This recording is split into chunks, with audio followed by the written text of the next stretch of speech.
You want to say how I look right now? What's that? You say you want to say how I look right now? Yeah, how you look? How do we look? I think we look okay. Okay. Okay. You want to talk about? You want to talk about something? Okay. What do you want to talk about? Yes. Okay. Well, uh, there are some things that we wanted to, Hi, I'm Trina.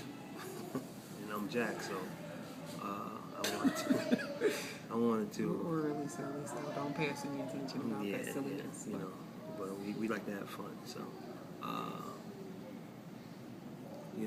I wanted to talk about something that is really dear to my heart, that affected me in a lot of different ways is mental illness, especially mental illness that is in the black community, mental illness that is Let me stop. mental illness that is in the black marriage. You know, as black people, we don't take it for what it's worth. We don't realize how damaging it can be. We think it's something that we could just get over. Pray about. Pray about. Give it to the Lord. Yeah. And those things are true, as far as giving it to the Lord. But the thing that affected me was my wife when, she used to tell me when we were first dating that she used to hear voices. She used to Hear voices in my head. hear voices in her head.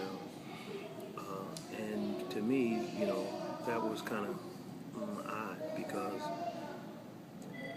we don't talk about those type of things, but they're really Real. true. Yeah, it's really true. And it really affected me through this journey that we're having, called our marriage, and it made me understand how devastating it is, how you can lose a loved one with that disease. To mental illness. Yes, to mental illness. And And a lot of black people are walking around with it, but nobody wants to talk about it because it's taboo. And when you start saying, well, I have mental problems, you're looked at like you're crazy, or you're crazy, or whatever. But when you say that you have diabetes, everybody says, oh, well, are you taking insulin or whatever? Or, oh, I have high blood pressure. Oh, well, you taking high blood pressure medication? But when you say, oh, well, I have voices in my head. Oh, you're crazy. right, exactly. And that's why nobody wants to talk about it. Yeah, because you're being stigmatized. Yeah. And that's not It's a stigma. and no one wants that. It's okay. It's okay to, we understand if you had cancer. We understand if you had diabetes. We understand if you had dementia. We understand those things. But when you talk about mental illness, there's no understanding. There's no compassion. There's no feeling of, okay, let's try to get some help.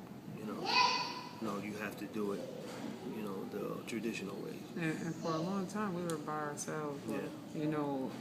In this fight against this disease, me and you, we were just fighting by ourselves. Our family didn't understand. Like, nobody understood that this is what was happening to me, and this is what was going on in our marriage. And, even when I tried to talk to my family about it, they kept on calling me crazy and stuff like that. So I just stopped, talking to them about it, because the more they called me crazy, the worse it seemed like it got. So I just stopped talking to them about it, and it was just me and you fighting. And then we kept it from the kids for a very long time. And I'm going back and forth to the therapist and to the doctor and taking medication, all these things, and it was just like we're in that fight by ourselves. And I know that there are so many other couples that is going through this, African American couples that is going through this, and you're not alone. Like, you need to know that you're not alone.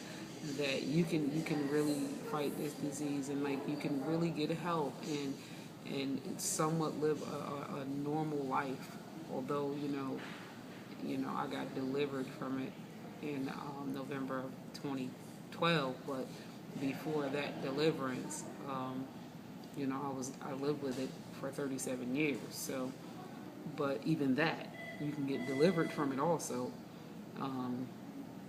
If somebody would have told me a year prior that I would have got delivered from it, I would have told them, nah, that's not true, whatever. But it is true. You can get delivered from it. But yeah, we suffered in silence and didn't really tell anybody. I was in outpatient twice. I never had any major suicidal attempts, but I was in the basement depressed for 2 years. There were times where I didn't even wash or eat or whatever, you know. I just stayed in that basement praying to God to take my life, or wanting to take my own life and asking God, why am I still here? But I mean, those are the things that you go through.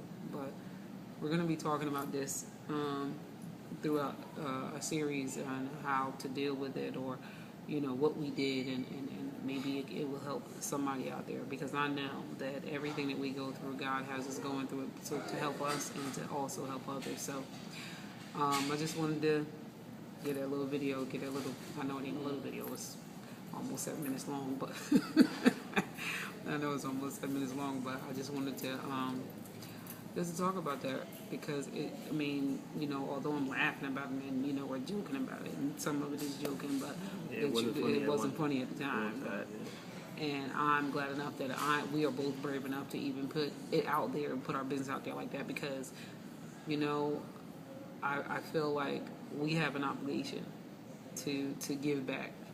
We have an obligation to give other people hope, and that's why we have Luke 12:48. Because God gave it to us, and to whom much is given, much is required. So that's why we're gonna give it back to you guys. All right. So we're gonna end it right here. Nice. Peace. Deuces.